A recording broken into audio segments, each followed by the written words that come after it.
Audi is a senior pursuing a degree in higher education. Your Audi is avid in creative writing. Your Audi has a BFA in film. Your Audi is an avid film watcher who has found himself working on his first movie. Your Audi is 400 years old. Your Audi has an appreciation for figure painting. Your Audi loves his feline friend. Please try to enjoy each fact equally. Your Audi has an appreciation for Mexican cuisine. Your Audi is gay and has a connection to classical music. Your Audi once took psychedelics and convinced themselves they did a crime. Your Audi is making horror films. Your Audi does not like fish. Hello, everyone. Yeah, kind of a different vibe today we got going for us. We're actually here at Lumen headquarters on the severed floor. My name is Sean P. Beside me, I have... I'm Chelle K. I'm Billy B. And our Audis said that this is something that they call coffee and credits. How do we know what our Audis said? It was in the message that they left for us for our integration onto the severed floor. Oh, okay. So, I mean, yeah, you tried to find a loophole in my whole fucking thing. We're not severed, but we're going to talk about Severance. Guys. Hey, how's it going? It's Sean and Chelle and Billy. We're not severed. Guys, it's just a joke. It's just a joke, guys. Oh, what you got? Oh, shit. I thought I could wait until after the episode, but I'm really hungry. I have a jelly donut. Isn't that from a day ago? Yeah. That's just like Agent Cooper. But if you can't tell, guys, we're talking about Severance. We're not only talking about movies, we're talking about TV. Yeah. Talking about television. We like watching shows. We do. We watching movies. And what's more topical than, oh my god, you are fucking you're like Truman in that one scene. When he just shoves the rest of the donut in his mouth. But nothing is more topical right now than Severance. It's been over for a good couple weeks now. My god, I miss it dearly. Yeah. We literally just last night we caught Billy up on the end of season 2. Me and Chelle watched it as it was airing weekly, and we were like, this guy's got to watch it. So we sat Billy down. We rewatched all of season 1 and 2. And now we're here to talk about it. But like shit, guys. Like if you oh wow, you bite the donut bites back. It's gonna be a long episode, guys. All right. But yeah, Billy. Like fresh off the coattails of the finale. Oh, spoilers! Fuck. Yeah, there's gonna be we can't tiptoe around that. No, we're not tiptoeing around shit.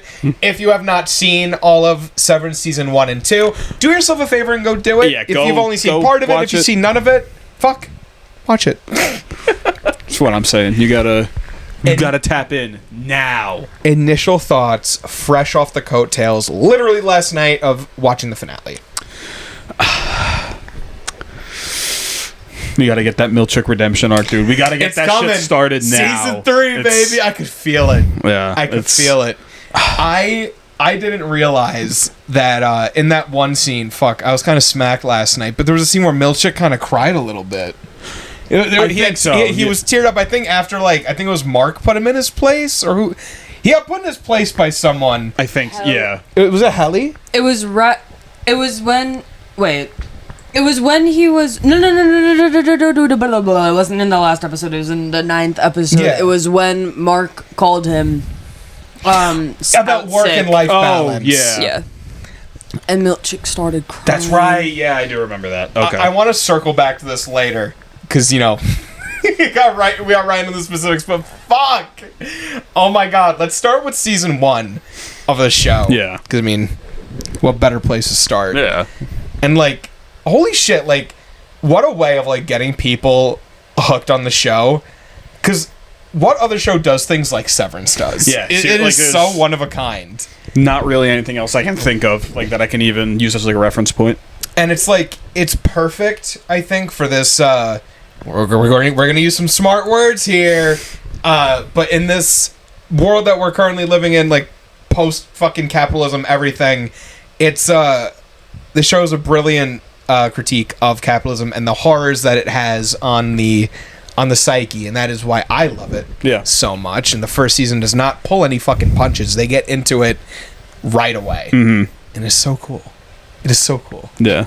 Mark is hot, Helly's hot, Gemma's hot, Milkshake's hot. There we go. There's a lot to touch on, but like the intro. Intro. Dude, we could have an entire fucking episode just about that. It's like, so cool. We should have an episode about episode intros. Like we could do Severance, Succession, Twin Peak. Twin Peak. Well, yeah, we could do Twin Peak because of that fuck ass bird. Yeah. I got issues with him. Find out next episode. But yeah, the intro. Yeah, go ahead. But I love Severance because I work in an office, so I can appreciate the like corporate. My brain. Oh fuck. Corporate like environment or like the corporate symbolism, the corporate like themes in the show. Obviously, blah, blah, blah, you know. Yeah. But I feel like it's just because like Sean, your dad keeps referring to it as like a sci-fi show, and I think highlighting the fact that it is a sci-fi show is so interesting because it's technology that doesn't exist. Exactly. And like I can appreciate sci-fi for what it's worth, but I'm a very hard critic with movies, especially movies that like I'm not a huge like fan of the genre, and like sci-fi is very hard for me to get into.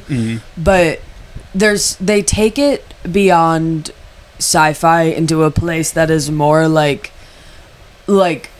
body horror almost, and like that is what I really enjoy because like in every episode like when me and Sean were watching, like when the three of us were watching, and all over TikTok when we were watching it like weekly, this second season we bandwagoned.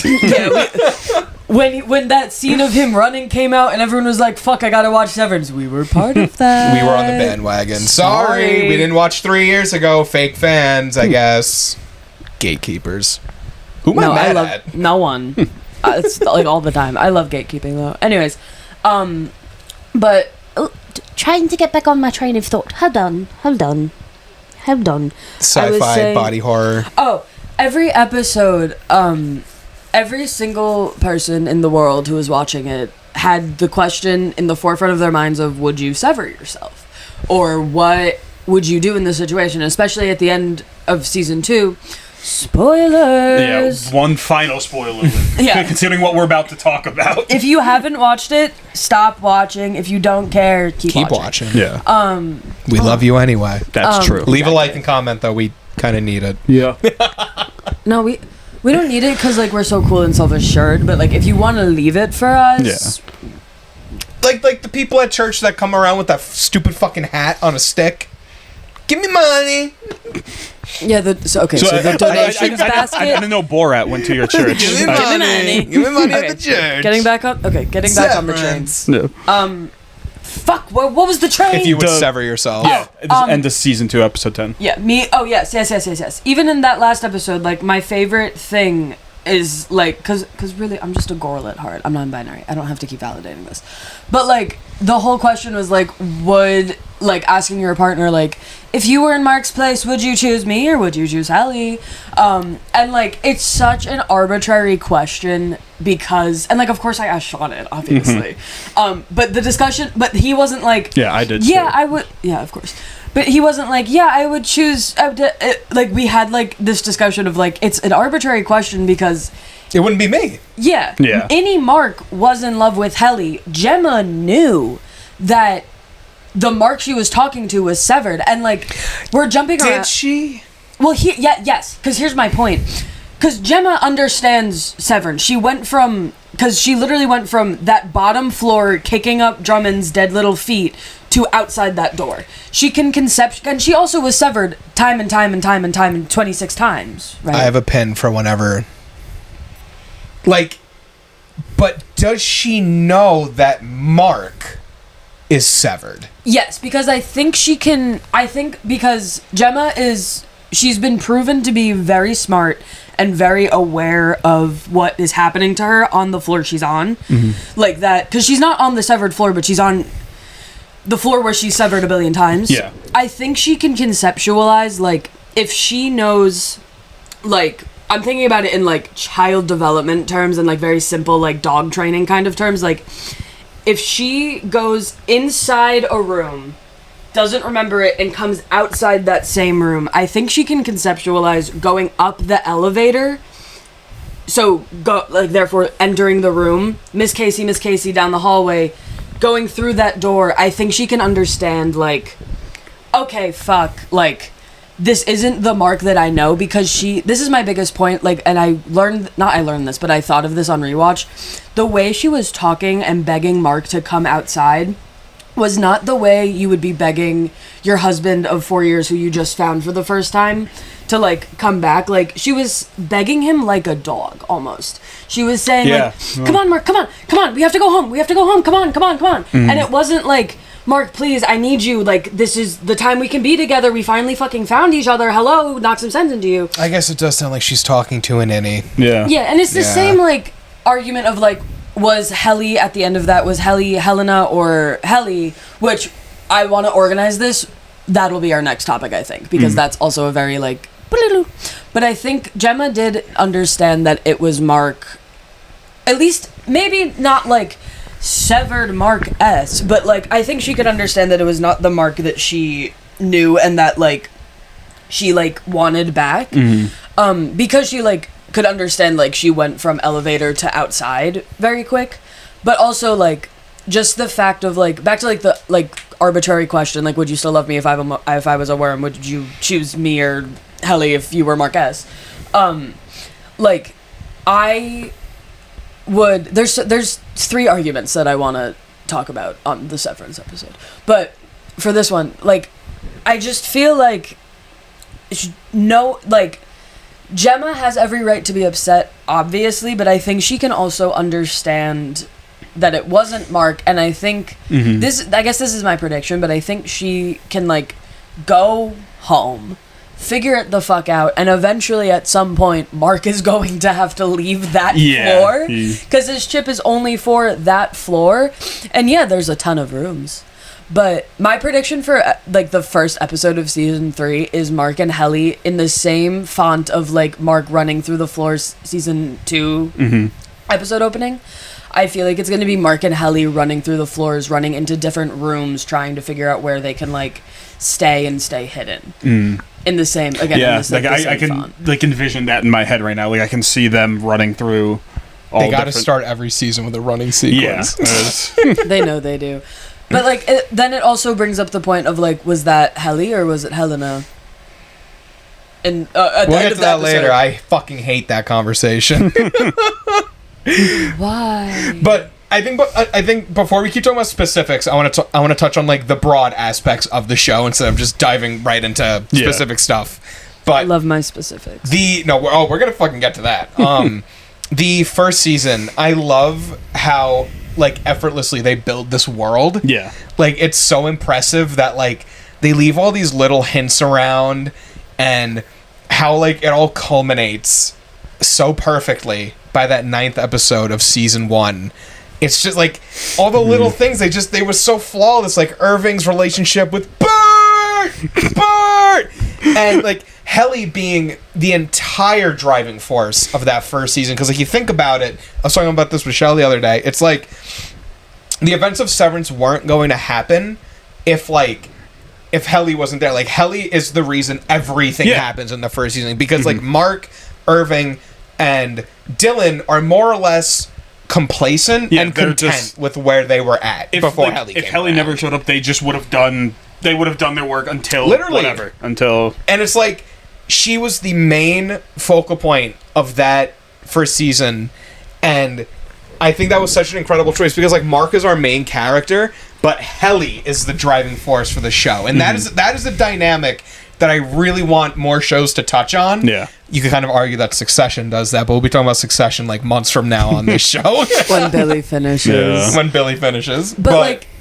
like to touch on that, I feel like looking back on it, again, from like a broader perspective, like with the context that Helly is an Egan, obviously, or Helena is an Egan, and like she is, ooh, what's his name? Jame, the creepy fuck, yeah, Jame. I wish you'd take them raw.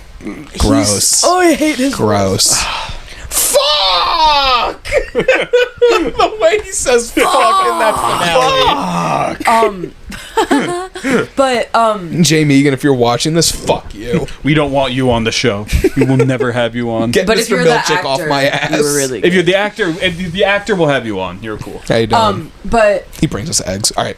I think it's so interesting to think or like consider the motif of the show in season 1 being this very like corporate capitalist kind of like, or anti-corporate, anti-capitalist kind of thing, and then contextualize put my mic away, contextualizing it with season 2, learning that Helly's an Egan and like all of that. It's such an interesting dynamic if you take away like all of the details and everything of this story, and like, oops, I'm gonna relate it to Succession a little bit, but this story of like a daughter or a child feeling so like uncomfortable and so needing to do something that like she being Helly goes as far as to accept being severed, letting herself enter a position of no autonomy at all over what that innie does.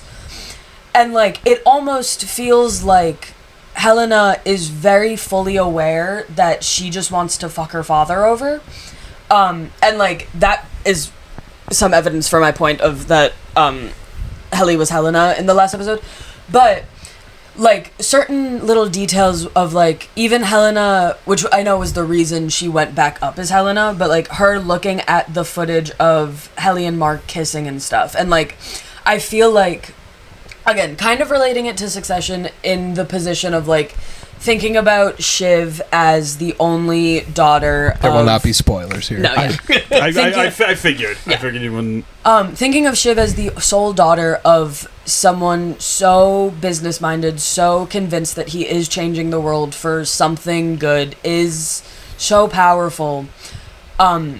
Like, relating Helena to Shiv, just because we watched the 2 shows back-to-back, and, like, they're also 2 of my favorite characters in media ever, like, I feel like they both have this, like, desire to take over, like, the man, and I'm not talking about, like, the man with the penis, the man as, like, the man, stick it to the man, you know what I mean? Like, I feel like they have this urge to, like, stick it to the man and will do anything and everything they can to do so, and I feel like that is, like, just this kind of, like, or not detail, but, like, this element of the, like, makeup of Severance's, like, story that, like, I feel like a lot of people kind of neglect, where, like, Helly, like, if we think that, like, certain strong emotions transcend severance, or being severed, it helps my point, but, like, I feel like Helly and Helena the same just have this desire to, like, they want something better and they realize what the situation they're in is not good enough for them and that they can do better. And I think that both of their efforts are, like, fully, like, pushed by, like, trying to, again, stick it to the man. Yeah. And I feel like, again, with, like, corporate and capitalism, whatever, I feel like that's such, like, a social dynamic of Severance that, like, the only other show that I've seen do it in such, like, a kind of, not, like, sneaky way, but, like, this hidden, like, you really have to dig to find it way. Like, again, it's, like, Succession. Like, it's nothing to do with gender so much as having to do with being a daughter, capital D, and, like, having a father, capital F. And, like, I don't know anything about that. My papa died, so... But I'm just going from what I saw or what I've seen in media, and I think, like, the focus is very always, like, Mark and Gemma and Devin and Rickon, and, like, I feel like it's so interesting to also touch on, like, and there's also this, like, everyone's having their own revolution, And I feel like that is like the central theme that season 2 kind of gave us. Yeah, I agree. I think. And I kind of like, because Irving literally said it with his words, like he's revolting in his way. Yeah. Mark is revolting in the most obvious kind of like hand fed to us way. And Kelly Dillon in the band, literally. Yeah. And like Dylan is revolting in both his innie and outie form, and like I will ramble again. I'm gonna let these two fucking talk for a second. I'm gonna ramble again when we get to Dylan, because he's my favorite character and I have a lot of feelings about that. But yeah, no, you're such a good talker. Oh, thanks. You are. I Thanks. like listening to you talk.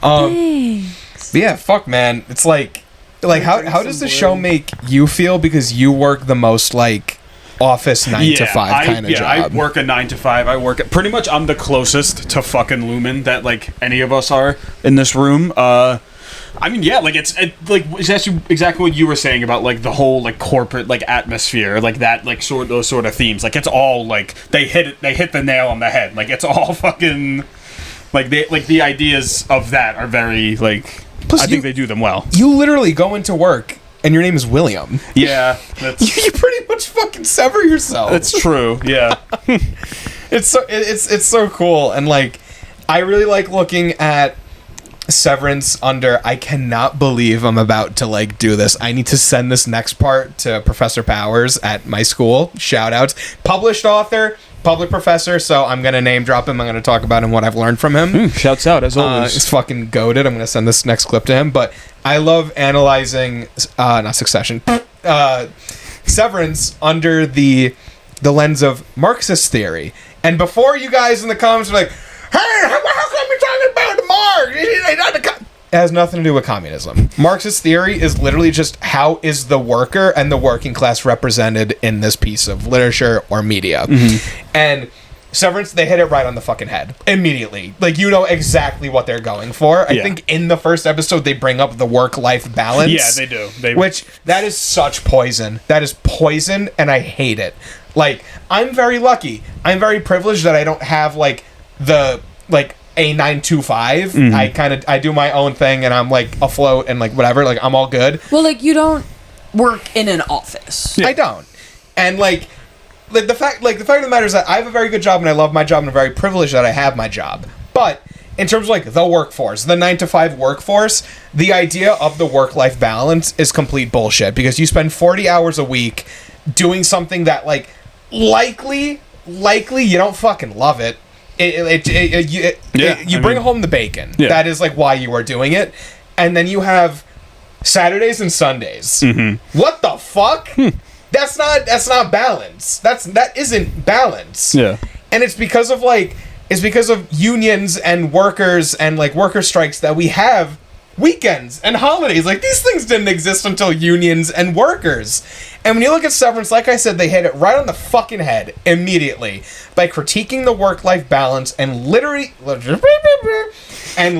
creating something that, for what it's worth, you go down this fucking elevator and you come right back up and it's 5:30. But somebody worked that shift. Yeah. You worked it, but it wasn't you. So imagine reversing that, and every single second of your existence is working. It's horrifying. It's horror. It's horror. And it scares me, and it victimizes the working class, because it fucking has to. Look at where we're at in the world right now. Yeah. Like, everybody's like, they are getting richer and we are getting poorer.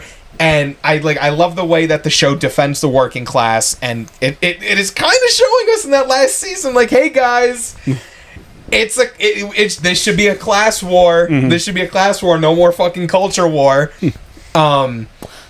Fuck. I just think Marxist criticism is really cool. Yeah, I think it's very cool. Shout out Professor Powers. Thank you for teaching me about Marxist theory. I wrote about it in like 4 of your papers. So, thank you. Shouts out. No, but I agree, because like I feel like they hone in on this, like, because okay, first, the idea of us 22, 23 years old sitting on this couch looking at you saying like the work-life balance is fucked up. If you are older than us, you will look at us generationally like Well, this generation is just kind of lazy. And then, like, the younger generation will look at us and be like, well, I guess that's what we're going for, right? And it's really this, like, double-edged sword that I've had the deep, deep pleasure, if we're talking about professors, I love my professors, like, being able to talk with professors, like, Sean has told me so much about his talks with Professor Powers, and, like, gotta meet that man. I've read his articles before Sean even took classes with him on psychedelics. Wait, actually? Yes. That's sick as hell. I did. I have to tell you about it, like, tell me some of the after. specifics after. The TLDR is, like, I did a lot of research and, like, stuff on psychedelics before I took them, but I disguised them as, like classwork. Did pretty good on them. But I read a lot of his papers, not a lot, like 2. But of his papers before, and Sean was like, yeah, this is my professor's name, and I was like, wait, famous. But speaking of professors, like, having the ability to discuss certain things like that with an older generation in a very safe place like higher education is really, really great and really, really nice. And one of my professors, Kat Balco, shout out Kat Balco, my love, I love her. She's in so many states away now. But she is, like, our parents' age, obviously. And, like, we've had so many talks about this idea of, like the hustle, quote unquote, and, like, this idea of, like these, like, kind of, like, finance bros of our generation that are like, we need to make millions, we need to make $10 bajillion. You gotta fall in love with the grind. You just gotta fall in love with the grind. You just gotta wake up at 5 a.m. and you gotta work. You gotta hustle, and you don't go to bed until 5 a.m. And you gotta hustle. First, you wake up at 4:30 a.m. You dip your face in a bowl of ice water. You invest $6 more in Trump pussy coin, and you fucking guys watch Severance. Chill in Ashton Hall, though. He's fine. But He's chill. He's chill. But, like, it's just so, like, it's so interesting to see how this idea of a work-life balance is shifting, because, like, stay with me, folks, our parents' generation, right? They love the work. They love work, but that is because they were never offered an alternative. And as, like, our parents had kids and, like, all of that, like, I had, like, very old parent. Not very old, like, not decrepit. Like, but my mom's, like, 66, I'm 23.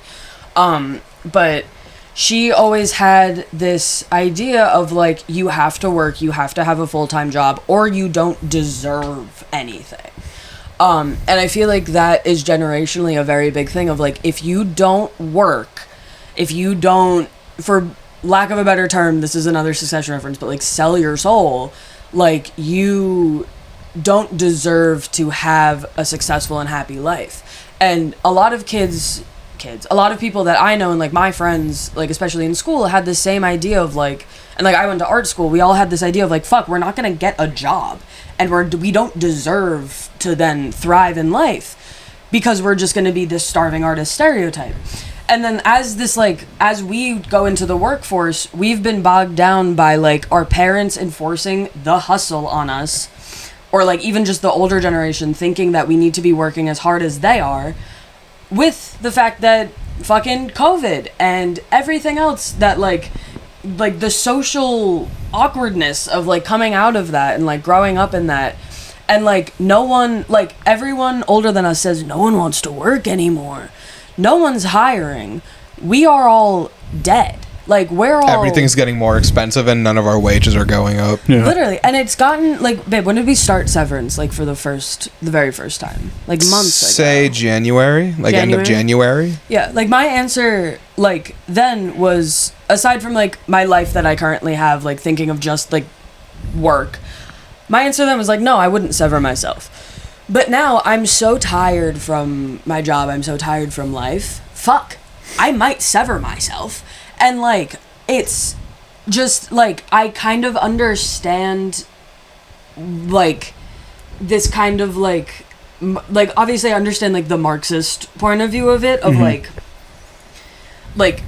you do have to work to have the life. Yeah. But I also, like, it's very hard to not have, like, a very utilitarianism perspective of, like, I need to be happy or else I won't work. Yeah. I won't function. And I feel like Severance kind of just forces the question of, like, would you rather completely try to avoid the like emotional toll it takes to like discipline yourself and get up and work, like would you rather avoid that, or like are you gonna go through it? Because you see like Dylan trying to get another job like while he's already at Lumen, and like it just kind of The door store. it's so good. Such a So good how scene. long have It you is a been great interested? Since I was a kid. I think since So I like was 5. 5. Yeah. No, because he goes, what age? Oh, yeah. 5. What's your favorite door? Oh, pocket. And then he like made a joke about doors, and the employer got pissed. Well, no, He said he was severed, and then he was like, "Get the fuck out of here." But like that scene specifically is like there's no scenes in Severance that don't have a reason to be there, and like I feel like that scene just kind of serves to like illustrate the fact that like you can have a job that's killing you, and then you just have to find another one. Mm-hmm. And it was this gray and brown fucking boring ass door place. And like the thing I find so interesting about Severance is like they got rid of doors, you know? Like it's this weird parallel that I don't really know what it means yet, but again, Severance is very meaningful. I feel like that has something to do with something. Yeah. But it's just this idea of like Dylan tried to get another job, and it sucked the soul out of him to even go through it. And as soon as he said one thing about like he has a little chip in his brain, he was like, fuck now.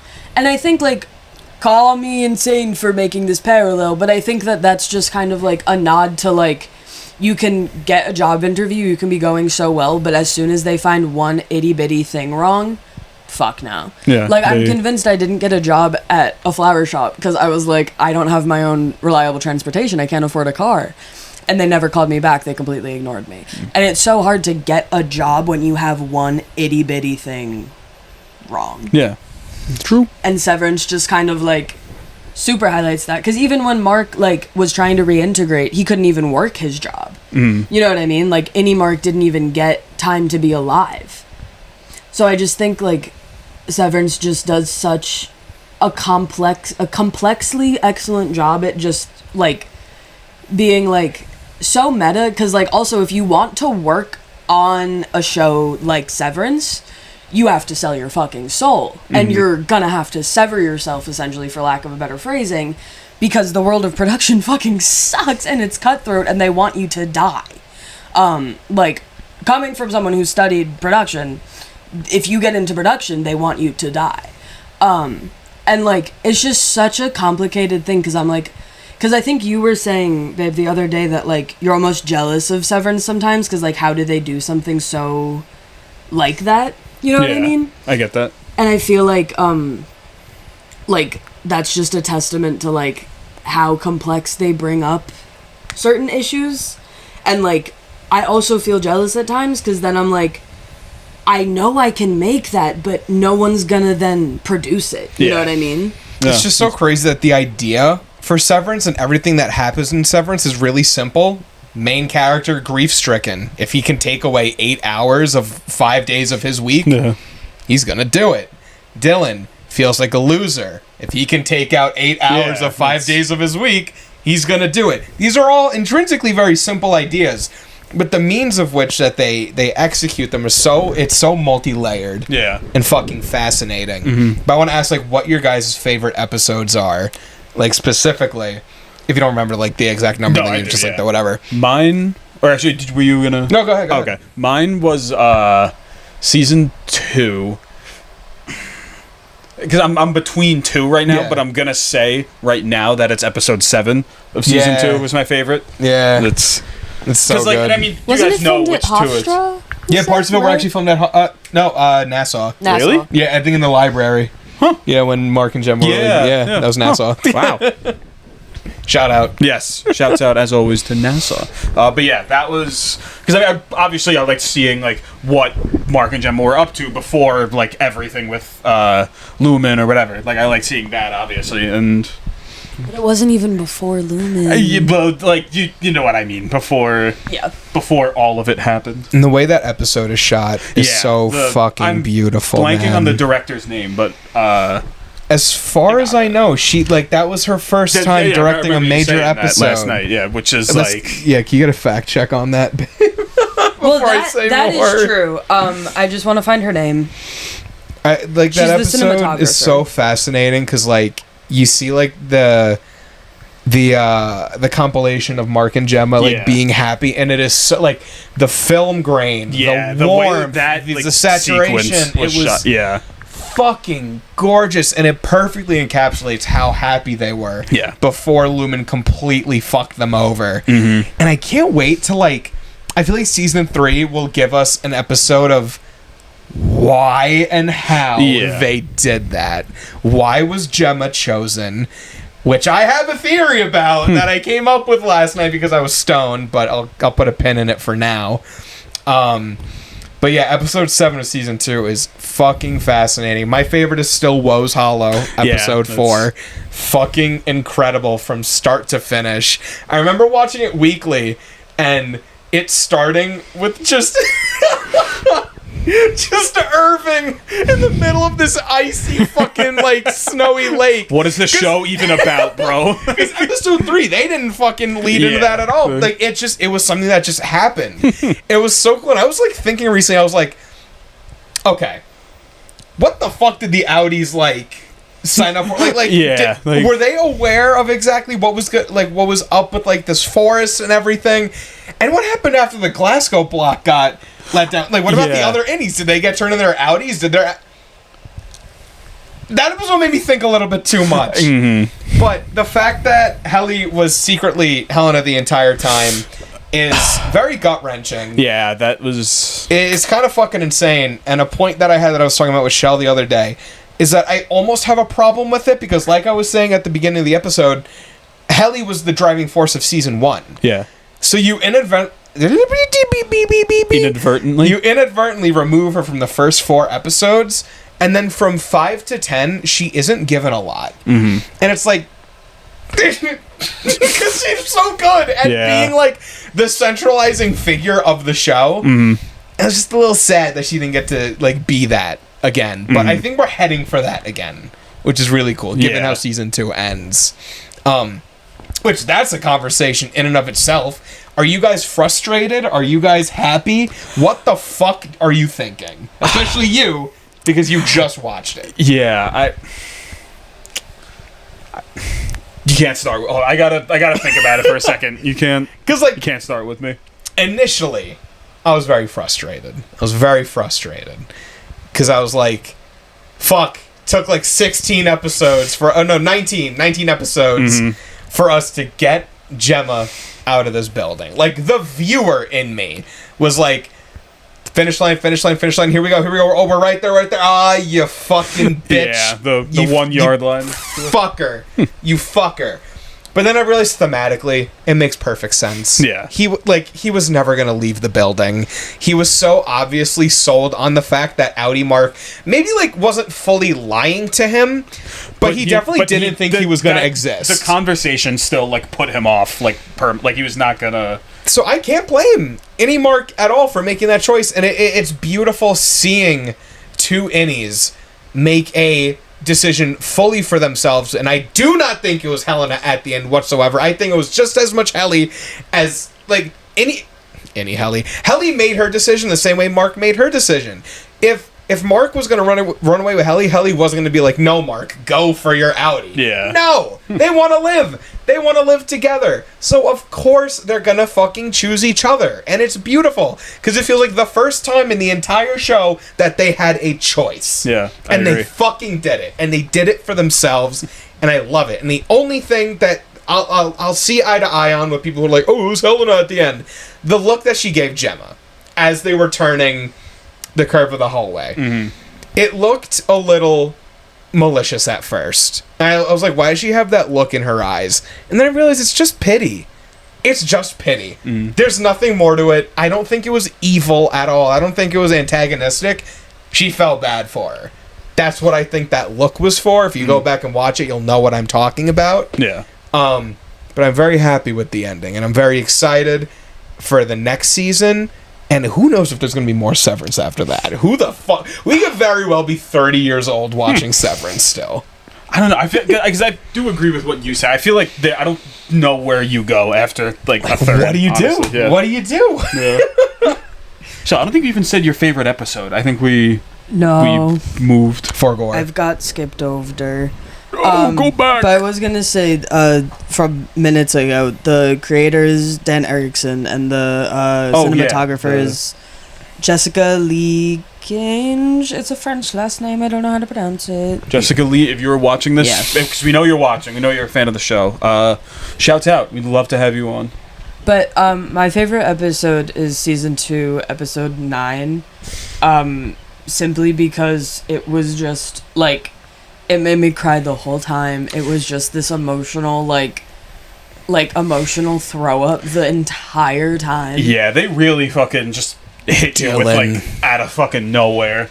Not out of nowhere, but like, you know what I mean. It like, was from somewhere, but it was still out of nowhere. I think I was just screaming at oh no, what's his name? Zoolander. Ben Stiller. Ben Stiller. Yeah. I just kept going, Ben Stiller, you fuck! And then people got mad at me in my TikTok comments. And they were like, well, actually, Dan Erickson did it. And I was like, I don't want to get mad at him. He's a genius. I can get mad at Zoolander. Yeah. It's funny getting mad at Ben Stiller. Yeah. Exactly. In that episode, you have fucking Dylan and Gretchen and Irving not being able to get with Bert. It's so fucking gut-wrenching. Yeah. Continue. Oh. No, yeah, like that, yeah, that's exactly why I was gonna say there's just something about it that, like, it begs the question of, like, 1, does love transcend severance? 2, was Gretchen actually cheating on Audi Dylan? Cheating's a weird word for it. Which, it's fucked up. I don't want to, like, I don't want to talk too much again, but maybe it could be for a different time or something, or I could save it for my brain soup, but, like, it just begs a lot of questions, but I do think, Helena...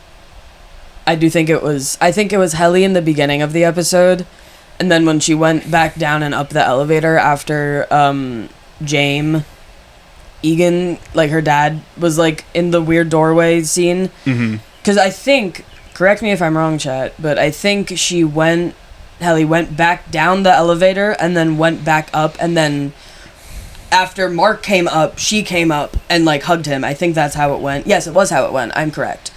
But I think Helena came back up, and it was Helly in the beginning, but I think Helena came back up because just the sentiment of Irving saying during the Woe's Hollow episode that Helly was never cruel. I think that holds such a testament, because I feel like, yes, Helly would have kind of had this moment of like choosing like herself over like what was right, but I also think that like Helena, if it was Helena, I think she did a damn fine job of pretending that she was Helly, and I think ultimately she chose to be selfish, because the point of Helly was never cruel. I think if Helly was in that situation, 1, she wouldn't have looked at Gemma like that. 2, she like I don't think she would have ran away with Mark. I think she would have interacted with Gemma at the very least. I don't think so. But I just, like, my biggest point of it is Helly was never cruel, and what Helly or Helena, whoever Britt Lauer was at the end where she gave that look to Gemma, that was cruel. Yeah. Like you said, it was pity. I don't think it was pity. I think it was cruelty. Because like, as someone who's like, I've been given that look in a similar context before in my youth, like this look of like, choose one or the other, and I got chosen and I'm looking at the other person, and vice versa, and like it just gave me this feeling of like, I fucking won, bitch. Because like the thing is, like, Gemma will be fine, you know what I mean, like she knows her house. What? Or did he move? Guys. He lives in a severed neighborhood, or like Severance housing. But even housing. still, like, I feel like Gemma doesn't inherently need Mark to be fine on the outside. So I think Gemma will be fine, and I think that's what Helly was considering, or Helena. Because again, I think if it was Helly, I don't think she would have been cruel. I would just be really unimpressed with the writers if they were like, gotcha, Mark. again. Da, da, da, da, da, da. Quite literally, my problem would be, why again? You just did this. That's why I don't think it's her. Also, from like a writing perspective, these people are smart, and there's nothing smart about doing what you just did again. Well, I feel like there is, because the first time they did it, it didn't come to fruition really. Like Helly's there was goal, there was no like logical, like they didn't expect Irving to almost fucking kill her. Like there would have been a conclusion if like nothing had. Exactly. She's a fucking Egan. Like Helena's goal with doing that was to fuck Mark and to be close with him, but she didn't realize that Irving would like figure her out and everything. So I feel like a very interesting and smart way to kind of open season 3 would to be reveal like, yeah, that was Helly in the beginning. James like was like, no, this is the final day of Cold Harbor. I want my daughter in this room. Put her back up there. Helena had to pretend her very best, and now season 3 opens with Helena and Mark trying to figure it the fuck out, and I think Helena will figure out a way, because she can get up to the severed floor without getting severed. I feel like Helena will find a way to get Mark down without him being severed. And it will be... But he would still...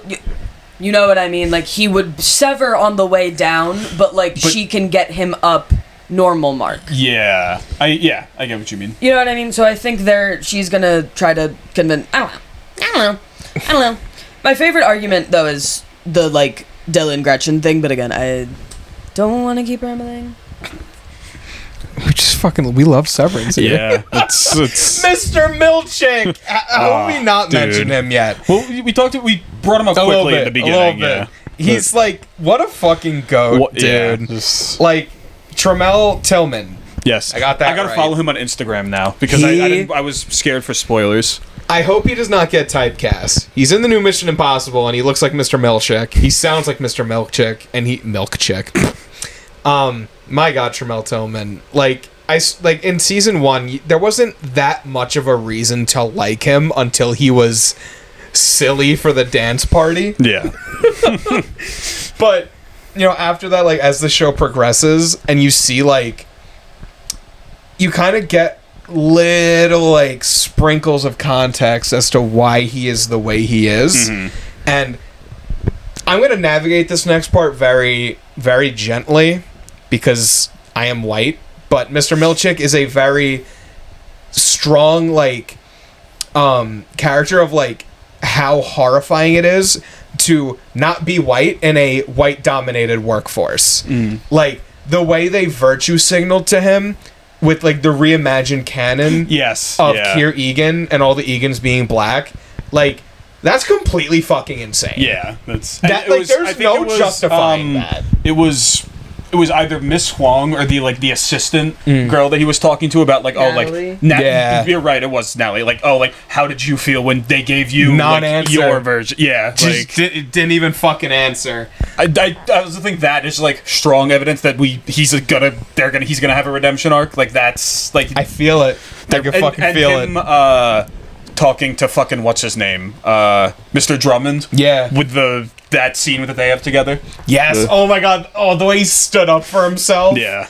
Oh, it was so fucking cool. Eat shit, Mr. Drummond. Yeah. Because he, even though his severed crew is like a bunch of fuck ups and they keep making him look bad, you still need to respect the man. Yeah, he's still the fucking director of the severed floor, and the way they treat him is awful.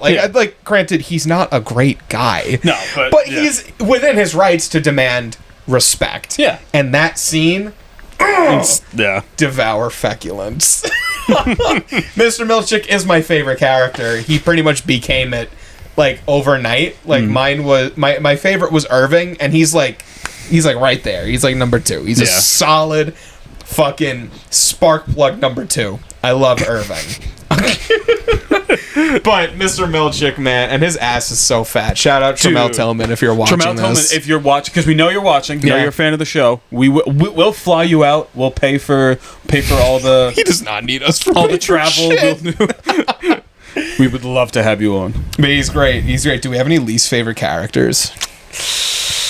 I don't know. Don't no one say Rickon. Probably Rickon. Well, Rickon's my funny answer. If I had to give a real answer, probably the dentist or like doctor or whatever. Oh my God. That guy. That guy is I have such a fucking hate boner for him. Like Yeah. that's why he's there. Mhm. That's Like- why he's fucking there. Yeah. Who else didn't I like? Yo. Obviously Mr. Drummond, because he's like a huge fucking Yeah, like psycho. The way he went out. Fucking That's like cool. that is like fucking like if I like try to think of like different scenarios that could like happen with the idea of just Severance as a whole, like I could never come Nope. up with that. That is fucking genius. That was That's one of the like- most creative deaths I've seen in media in a very long time. Yeah, that was that's- really that was amazing. Mm-hmm. And there's something to be said about violence and the finale of the show. Yeah. Severance did not have a lot of Yes, not a lot of it. Like, There's- he had a couple like big outbursts here and there, and well, I guess Helly tried to kill herself. That was pretty violent. In a sense, violent. You know what I mean? but like Well, there was no blood. Yeah. yeah. The last episode was the first time we saw blood. most violent When was Dylan like bit Milchick. like lunged at him. Like that's like the most we'd seen up to that point. I remember, like, fresh off the coattails of the finale for the first time when it aired, I was talking with Chelle about it, and I was like, this show did not have a lot of violence in it, so when we saw it, I was really fucking taken aback. Yeah. In a way, in a very, like, I don't know how to describe it, but in a very full circle way, the show does kind of criticize violence on television, because the violence that we see in the finale isn't that bad. Yeah. It's bad. It's bad. Compared to everything else in the show, yeah. But like shit, like you kind of, when you remove like, I'm not removing anything. Hold on, what the fuck am I trying to say here? But like when you are watching the show and then you get to the finale, you see all this blood and all this like gratuitous fucking violence. It takes you out of it, like holy shit, like this is awful. Yeah. And then you think about everything else you consume, all the other movies and TV you watch, and it's like, I'm really desensitized. Yeah. Which is something that I hope they snuck in there, because that's how I took it. That's definitely that's interesting. That's like Fuck Mr. Drummond, though. He deserved that. true. That's true. That's Such an asshole. What do you His say about... tattoo was so good though. Oh, That's the true frolic? also, yeah. The way when he walked into the goat killing room. Yeah. And the way he said, has it verve, yeah. has it wiles. Talk fucking normally. Don't get mad at Milchick for using big words when you talk like, has it wiles. What do you mean? Such an asshole. I also think, I know it's like so detailed, but like I had to look up the four like tempers of them because I didn't want to mess them up. Yeah. Frolic, woe. What the fuck Malice is it? and dread. Yeah. But I find it so interesting that Mr. Drummond had He had frolic. frolic. Because I feel like Why? I don't know if like I'm on the ball with this or like slightly off, but I feel like Mr. Milchick, Miss Huang, Natalie, and Drummond all kind of represented like the four temperaments in their own way. And like I feel like I'm missing the mark because Mr. Drummond had because Mr. Drummond had frolic tattooed. But like just in the fact of like in the last couple episodes we saw Milchick saying like kind of like chanting at himself like grow up. Mm-hmm. And he like made Miss Huang like kind of like slam her toy. The water like ring game. Yeah. And I would say that Mr. Milchick represents like frolic the most, but he like also is kind of like taking that away from Miss Huang. And I just find it like so interesting because I feel like on the severed floor, like the only tempers that are felt or experienced are woe, frolic, dread, and malice. And like because they all like have like they're all broad things. Yeah. So So I feel like they all pertain to like each thing, and like whenever each innie feels something besides the four tempers, it kind of like goes wrong for them. And I feel like that's such like, again, like the show is so layered, and I think it's so interesting to like just tap into like, because like there's even like Cobell and the fact that this was all her design. Like I don't think that the show is just gonna be 3 seasons because they set up a lot. There's a lot. Yeah. Here. Also stuff with like, I know this is like such a random poll, but like also like Petey and stuff. Like, isn't there still like a little bit more there that like we could kind of like grab onto? They did kind of like half-ass Mark's reintegrate. Like they didn't ever really finish. They did the first part with like the vibrating salt. Yeah, and then she flooded the chip. But there's still like a third stage, like the last step and then to fully reintegrate. Whatever her name is left before Regabi. Regabi, that's right. Dr. Regabi. This is like such an insane connection that I'm making, but it goes back to Professor Powers at my school. Hey, shouts out as always. This is my last like specific thing and like completely random connection I want to make between Severance and another piece of literature. I think it was last semester he had us read, Dr. Powers had us read this short story that I'm forgetting what it's called, but not really important. And the focal point of it is that there's this old man. He's not old, but he's towards like the latter half of his life. He's in like his 60s, and he's like nobody. He's mentally just like not there, and he's like a fucked up individual, and he learns that he is gay. Pretty cool.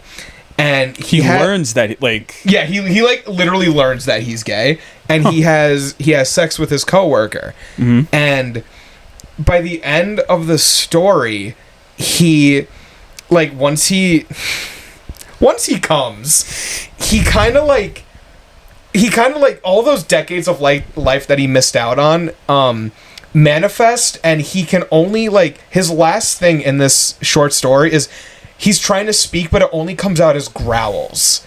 And that's kind of what Milchick does when he's telling himself to grow up. Yeah. He starts like with a full sentence and then a shorter sentence and then grow up. Yeah. Grow up.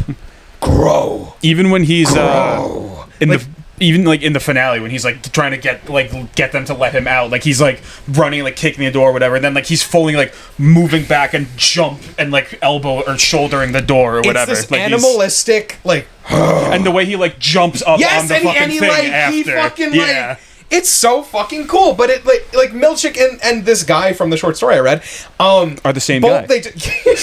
They like tap into this weird catharsis of like an animalistic growl that I don't know what it means because I'm still not that good at analyzing stuff. I'm just here to talk about it and make connections. But I thought that was really cool. Like a piece of literature that was from decades ago that has absolutely nothing to do with Severance, and it just has one little detail that I thought was kind of cool. Yeah. That's my final like specific point on the show, but everything the show touches on between like the work-life balance and like post-capitalism and means of coping with grief. It is all so beautiful, and if you have any interest or relation to any of these characters or ideas, do yourself a favor and fucking watch it. Please. Agreed. Yeah?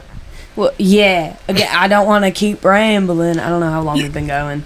I feel like I talked too much this episode. That's not true. That was my any. I don't know what that was. Oh, right. We can go through our letterbox top folder. Yeah, we had. Yeah. Before we go, we're gonna give you guys a little look at our letterbox top 4 and kind of get a glimpse into what we like, maybe what we don't like, but especially what we like, because you know you're watching a show about people talking about movies and TV. You might as well get an idea of what they're into. Of what we like. Billy, go ahead. No. All right, I'll go first. You can follow me on Letterboxd at CouplesGrits54. And my letterbox top 4 is in no specific order, really, except for number 1. There's Fallen Angels. I do want to get the director's name correct because I don't want to be insulting. Why am Is it Wong Kar-wai? Wong Kar-wai. Wong Kar-wai. fucking incredible movie from the mid 90s. It's such a weird melting pot of a movie because you have the noir aesthetic and you have themes of grief, loss, and love all coupled up into this just weirdly directed, flashy, gloomy, just beautiful fucking film that I think everybody needs to see. I also have Interstellar, which is definitely my number one, like, everybody loves movie. Like, everybody who's seen Interstellar loves Interstellar. Yeah. Like, nobody's a fucking contrarian with that movie unless you're a fat dork. True. Fuck you. That's true. Interstellar literally just gives me meaning to live. Yeah. Every time I watch it, it makes me want to keep living. So I like it because of that. It's incredible how much of an odyssey this movie is. Like, it is 169 minutes, and that's including the credits. So take away the credits, and you have, like, the first 45 to 50 minutes of this movie take place fully on Earth and set the tone and story for the rest of the movie. And, like, fuck, for the entire... You've seen it, right? Yes. Yes. Are you Mad Maxing me? No, I have seen it. I promise. And for the entire rest of the runtime, it just feels like this never-ending odyssey epic through space and touching on themes of love being the fourth dimension. Or fifth dimension? Fifth dimension. Fifth dimension. Which I think is kind of a horseshoe theory. Low IQ, love is the fifth dimension. High IQ, love is the fifth dimension. Don't question me on that. It just makes sense to me. Next is Twin Peaks Fire Walk With Me. I have nothing to say about this that hasn't been said already. Watch Twin Peaks. Watch the movie. Watch season 3. It changed my life. Yeah. It will probably change yours. And my number one pick... And I'm really glad that last year it wasn't proved as recency bias because I still love it just the same. But I can say pretty confidently right now that my number one favorite and most important movie to me right now is Dune Part 2. I think if you added one more second to that movie, it wouldn't be as good. If you took away one less second from that movie, it wouldn't be as good. Yeah. It is truthfully... word for word, second for second, shot for shot. Wordsworthian, emotions recollected in tranquility. It is perfect. I have nothing to say. I'm jealous that I will never make something as good as it. It is perfect. A movie is allowed to have some fluff and some fat and some room to breathe. But Dune is literally a fucking roller coaster of perfection. Yeah. From start to finish. Watch part 1. It might seem boring. It's not. You're just lame and you have a TikTok blame. Blah blah blah blah blah blah blah blah blah blah blah blah blah blah blah blah blah. Watch the first one. Watch the second one. I love Dune. Thank you. That's true. That's facts. Who's going next? Oh, Billy, do you want to go next? Okay. All right. I don't have as much to say about mine. Mine are in order, so I'll go from 4 to 1. Number 4, I don't know if you guys have ever heard this or heard of this one. It's called Twin Peaks Fire Walk With Me. Yeah, same thing. I can't say anything hasn't already been said. Watch Twin Peaks, and then watch it again. Yeah. Number 3, The Lighthouse. Fucking awesome. I'll always say I am Robert Eggers' strongest soldier. I will be there day one for every movie. We gotta rewatch The Northman. We do. We do have to rewatch The Northman. And we have to watch The Witch also. Number 2, City of God. I watched that one last year. I was like, it's so funny because I was literally just like looking for a random movie to watch too. It wasn't even like I like had heard of it beforehand or all. I was just fucking browsing Amazon. I thought, oh, this looks good. That's a movie that also feels like an odyssey to me. Like so just much one happens. of the best things I've ever seen. It's so good. And my number 1 pick, which is like. I kind of hold it in it's still my favorite, but I kind of hold it in a different regard from everything else I just said. My favorite of all time is Singin' in the Rain from 1952. It's just like, it's the movie where like, it's perfect. I wouldn't change a thing. And it just cheers me up every single time. Like no matter what, like literally the lowest point in my life and it'll just like, it'll fix it. So yeah, that's like, I kind of have to. Yeah. There's not much I can say there. Can we sing or do we get copyright? Let's do 2 seconds worth of singing in the rain, singing in the rain. Okay. we sped it up there, so we're fine at the end. Exactly. My you top finally 4. updated yours? Yeah. Oh, you changed yours? I didn't even see that. I don't know if they're in order. I don't care enough to explain if they are or not. But because my bio says so, I'm a Mad Max fan account. That's true. And I just tell my zero fans if a movie is like Mad Max or not, and then I review it. But so my fourth is Mad Max Fury Road. It's up there. Bonkers. It's banana pants. I love Mad Max Fury Road. I watch about it to go to driving. bed. It is. It's every single second of it is absolutely perfect. It's also kind of like Dune in that way. You you tack on an extra second or you take away something, it's not as good. Yeah, I agree. But my difference is if they made it 10 hours longer, I would still watch it. It would be perfect. That I love is Mad true. Max. Just make the road longer. Truth news. I want more of it. Fury Highway. You know, I'll save my actual favorite movie for last. And then I have in my little second spot Everything Everywhere All at Once. I know that was like it was like a big like whoa when it came out. Whoa. But like same thing with like recency bias. I just think I keep that movie in my top 4 because I think it's so spectacular and it really got me through school, not in its content because it made me sad. And I can't think about it too hard without sobbing. Mm-hmm. Moving on. Let's just say, just start thinking about it. Yeah.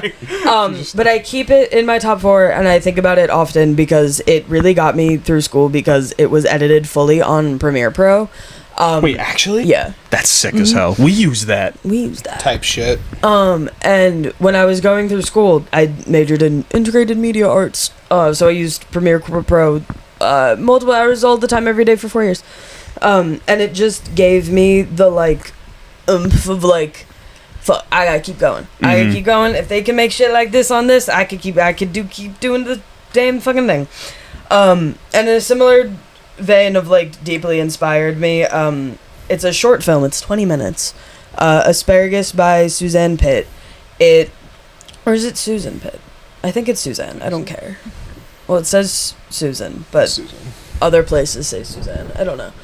But this video specifically opened, or David Lynch asked for it to open every showing of Eraserhead when it was in theaters. So it close ties to David Lynch, but I simply saw this once. I think my old professor Dakota Nanton showed it to me. Name dropping in full because he's the coolest. Shouts out. Of course. But this it's a big old symbol. It's a 20-minute symbolism for fucking. And if you don't know anything about me and my art is a 20-minute symbolism for fucking. That's true. That's like every way that like genitalia and like phallic and yonic symbols are like illustrated in this film. It's all like stop motion, all like hand drawn, yada yada. It just like I just started painting that way and I didn't stop until I graduated and I still do, and it just like I don't even know what it means to me quite yet, but it meant something very large and it made my entire thesis like my thesis show was called Orgy X Massacre, so Awesome. all because of Suzanne Pitt. that was And a then- sick ass show. That was Oh my god, thanks. that was great. Thanks. I have a website, shellrose.myportfolio if you want to see it. Anyways. And then my favorite movie ever in the entire world ever is The Doom Generation by Gregor The Rocky. Joom generation. The Doom Generation by Gregor Rocky. The Uncle June generation. Yeah. This Is that movie, me on the fucking TV? This movie is like a triplet with Nowhere and Totally Fucked Up, also by Gregor Rocky, obviously. Yes. But Doom Generation itself is just perfect. No notes, perfect. Can I get an order The- of barbecue beef chunks? Yeah, that'll be $6.66. So nasty. Sunshine. Yeah, but I love it. I've watched it a bajillion times. My professor still hasn't forgiven himself for telling me about it because he was traumatized by it, and I became deeply, deeply obsessed with it to the point where I made him sit with me and figure out how to code a song from the Doom Generation into my VR piece, and he almost lost his fucking mind because he was sick of the Doom Generation at that fucking point. But I'll never get sick of it. My favorite version is the full uncut version on Criterion, but you gotta pay money for that, and that fucking sucks. I'll send you guys my login. Shout out to Criterion. Do you actually have a Criterion Yeah. account? Yeah. Send me a login. Man, we like a whole lot of different stuff here. Like genre-wise, I'm like a Swiss Army knife. I'll watch and enjoy pretty much everything. Yeah. Except like I wasn't raised on like I promise this is not me trying to sound pretentious. It was literally the way I was raised. But like, I was really raised on like corny like B movies. Like, give me some as an example. I'm totally fucking blanking. Did you say the B movie? No, like B movies. Like, you know, they're like corny. Well, like are you talking like slashers? Like No, like kind cult of classics. no, kind of like in the range of like Grown Ups, Dodgeball. oh, like- okay, like comedies. know- You're talking, Comedy? Like, two, like Yes, I can't describe the genre that I don't really fuck with because like I we're think watching it's comedy. no, because we're watching Final Destination and that's like those are considered like B movies. And kitschy movies. Yes, I wasn't raised on those, so I find it hard to like thoroughly enjoy them now. But literally everything else, I'm fully dialed in and like locked in, and I will find something to love in everything. So yeah.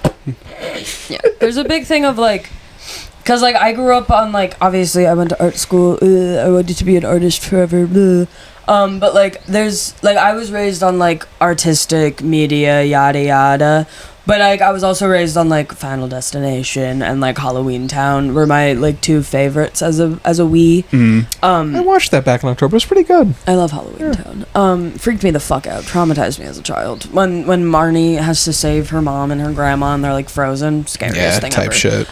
Sorry, spoilers for Halloween Town. But I think there's like going through 3 years of TAing art school, there's something to be said for like there are kitschy, silly, funny movies that are made to get a laugh, to like get a haha, to make someone feel good. They're feel good movies. Yeah, I think that's a better word, like feel good movies instead of like B movies. And they have it's the same kind of horseshoe thing, and they have as much validity as like the more artistic movies, the more like thought through, whatever, like complex, like metaphorical movies. Grown Ups versus Eraserhead. Which one are you guys taking? One of those is half a star and one of those is 5 stars. It's up to you guys to find out which. I like the one where they pee at the water park more.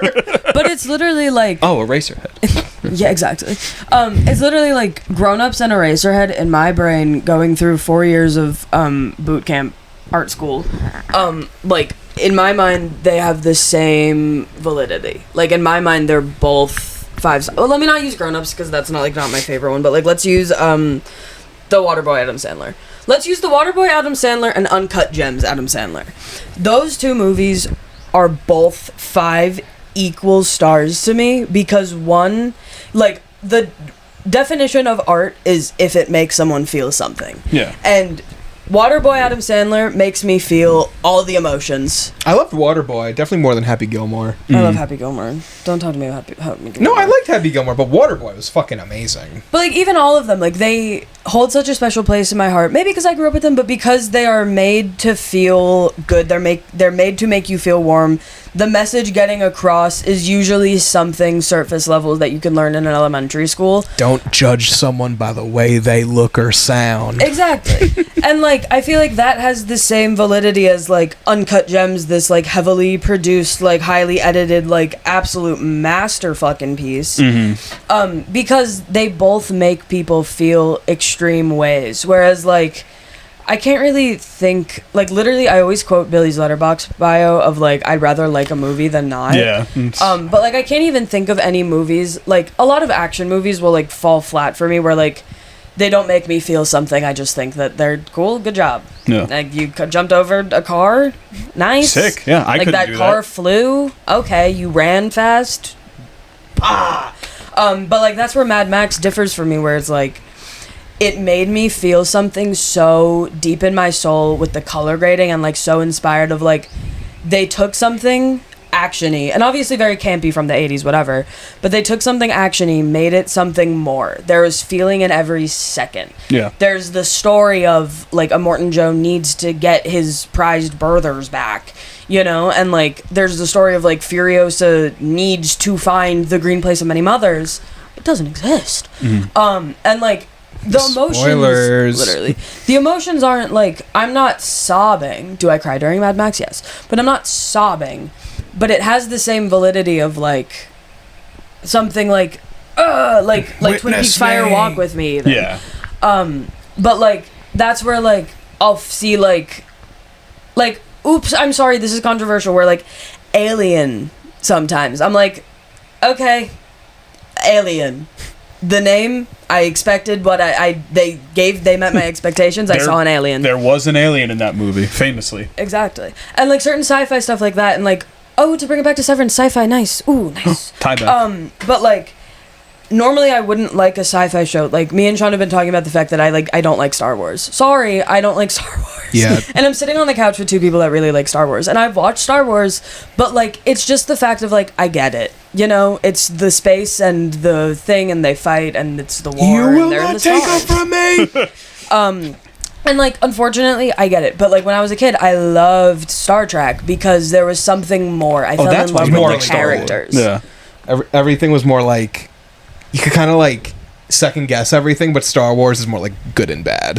Kind of, but You it's know? more like... I do think like, there is also, like, a lot. There is, like, if you're it exists in willing Star to, Wars, there is too. stuff to, like, sink your teeth into. It's not entirely, like... Yeah. Like, I'm giving Star Wars another chance, guys, don't even worry. But it's just, like, and this is me and my opinions, but, like, sometimes certain things will fall short for me in terms of, like, I wish the thought was more than the production, if that makes sense. And, like, that's why my top 4 are my top 4, because, like, that's where it comes into. And I consider editing as part of thought, because I studied editing, so maybe I'm biased.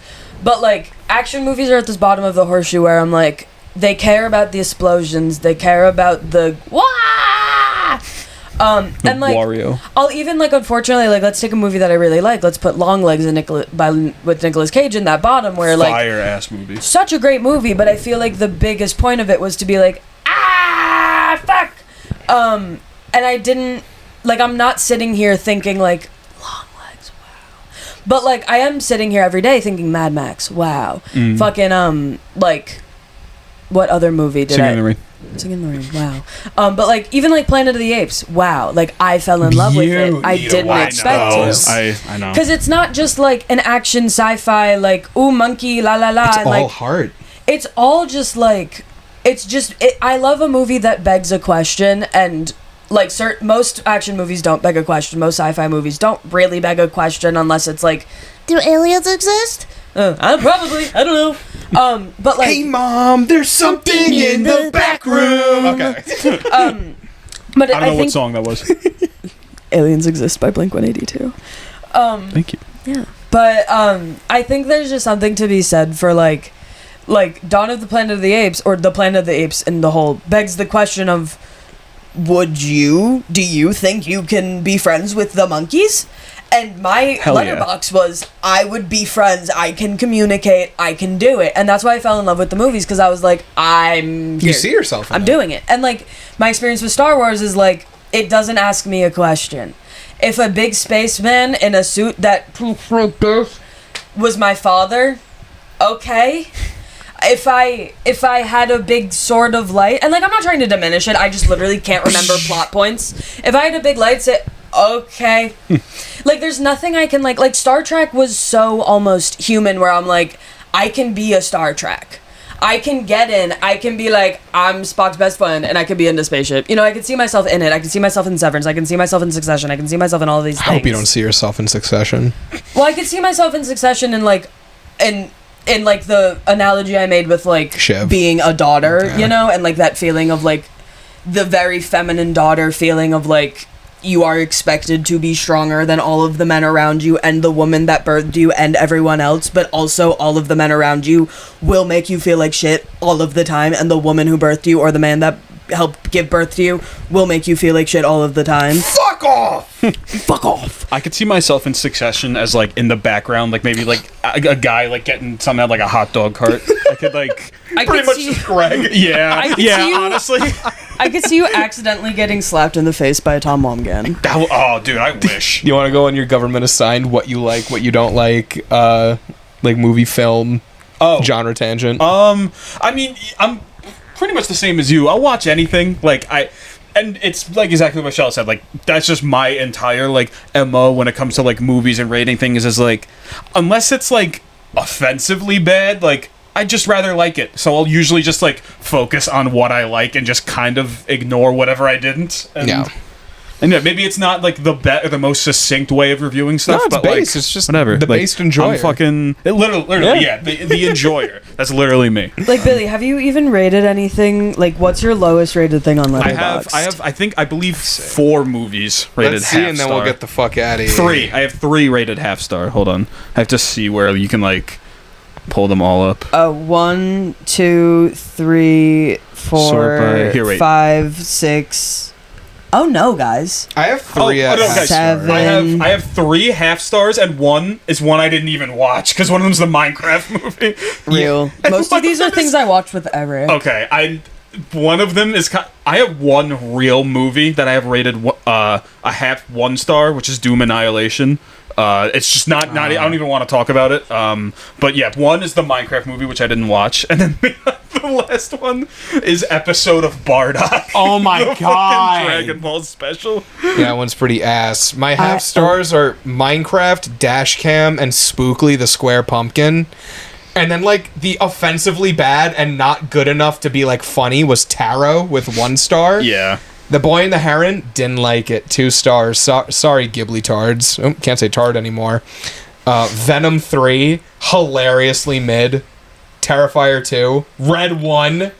I feel bad for giving Halloween Town 2 stars. I don't know why I did that. I think I just got bored. I can only give it 3, like, now that I'm thinking about it again. 3, But yeah, maybe. most of my stuff is, like, in between 3 to 5 stars. I have a shit ton of, like, 4-star reviews. I love giving things 4 stars. Yeah, that's... I've given so many things 4 stars. Do you guys want to know a crazy secret about me? One of my 2.5 star movies It's is Mad the Max. original Mad Max. Insane. 2.5. That's kind of insane. And my rating is 2.5 because I already know there's better. She's just a fresh baby. Max Everyone be nice. Rockatansky. Yeah, the but second my- Mad Max is fucking nuts. Yeah, but my half-star reviews are Minecraft movie, Red 1, Mousetrap. I just didn't like Mousetrap. Offensively bad. Tarot was half a star. It wasn't even offensively bad. My review was fine. It was fine. My 2 1.5 star films, one is a joke, one is real, is Sleepaway Camp 2, Unhappy Campers. I gave 1.5 stars. Flushed away. Don't spoil it. I hate the Sleepaway Camp movies. Yeah, they kind of. The But first one is like really The first like one's good. good. The first It's time camp. you watch it, then it's fine the rest of the times, and then I just don't like the other Yeah, two. the second one I was just kind of unhappy the whole time. I think I fell asleep and like I don't know. 3, Flush- I will give a little credit. It Yeah. does like just kind of like go off the rails and become funny, which is like I'll always like it more than whatever else. 3 but- did what Final Destination 5 does. Yeah. Yeah. Flushed Away, I don't know why I gave it 1.5 stars, but my rating is excellent film. Flushed Away is one of my favorites. And then my biggest, like, solid, like, 2 stars, I am so upset that it had to be this way, is Venom Last Dance. It didn't have a villain. Because let me have a read villain. you guys my review. Imagine this being the first and only piece of Venom media you've ever seen. Now imagine wanting to cry because Venom dies, and Memories by Maroon 5 starts playing. Why did they let this movie out? I'll It never has forget you, 5 buddy. redeemable parts. They put it in between freshman film students' best attempt. I was so sad when Venom died. I'll never And then it forget goes- you, buddy. Here's to the ones that we love. It's so unserious. I also hate when movies don't take themselves seriously because you can be a comedy and Take yourself seriously. You're an adult. Like, Thank you all for tuning in. Yeah, this has been another wonderful episode Coffee and of credits. Coffee and Credits. Severance. yeah, no one responded last time in the comments. But guys, let me know if you want me to record an hour-long Yes. video of me The- elaborating on things that I felt too bad to ramble on. The today. comments they got lost in the mail, but they were there. They wanted Yeah, to. they mailed wanted to in see. comments. They wanted to. I think I've solidified myself out of the 3 of us as the best reader of words on a screen. So I'm gonna try this, and if I stutter or fuck up, you guys kill can you. kick me It's off the show over. and kill me. Yes. So, with that being said, thank you for watching. You can find us wherever you stream podcasts at The Salesman After Hours and at Salesman Pod on all socials. That includes Instagram, TikTok. And you can find us on YouTube. You're already Yep. watching on YouTube. Like, subscribe. Thank you You're for tuning smart. in. You know where to find us. Yeah, Fuck we yeah. super didn't have a gun to his head while he was saying that. No. In a more friendlier way. Find us wherever you stream podcasts. Ooh, let's integrate back into our Audi form. Guys, let's Oh do my it. God, Let's do oh my it. God. This will be the cut in the video. right, Ready? Here ready? we go. Bye, guys. Bye.